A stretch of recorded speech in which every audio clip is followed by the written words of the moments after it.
খেলার আগেই হেরে গেল মেসি বাহিনীরা। আর্জেন্টিনা শিবিরে একের পর এক দুঃসংবাদ যেন বয়ে আনছে। প্রিয় দর্শক, আলবিসেলেস্তার কোন খেলোয়াড়কে আপনার ভালো লাগে অবশ্যই জানিয়ে যাবেন আমাদের কমেন্ট বক্সে। আর মাত্র একদিন পরেই মাঠে নামতে যাচ্ছে মেসি বাহিনীরা। তবে যেখানে মেসিকেই দেখা যাবে না এই স্কোয়াডে, আর্জেন্টিনা খেলবে শক্তিশালী উরুগুয়ের বিপক্ষে। তারপরেই তাদের খেলা হবে চির প্রতিদ্বন্দ্বী সেলেসাউদের বিপক্ষে।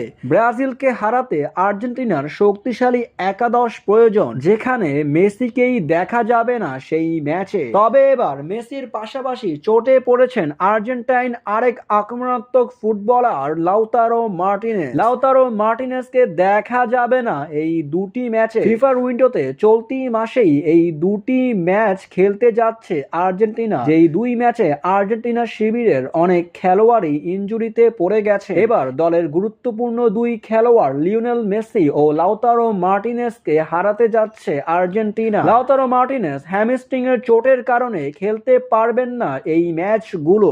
আর্জেন্টিনা কি তাহলে হারাতে পারবে উরুগুয়ে ও ব্রাজিলকে? অবশ্যই জানিয়ে যাবেন আমাদের কমেন্ট বক্সে।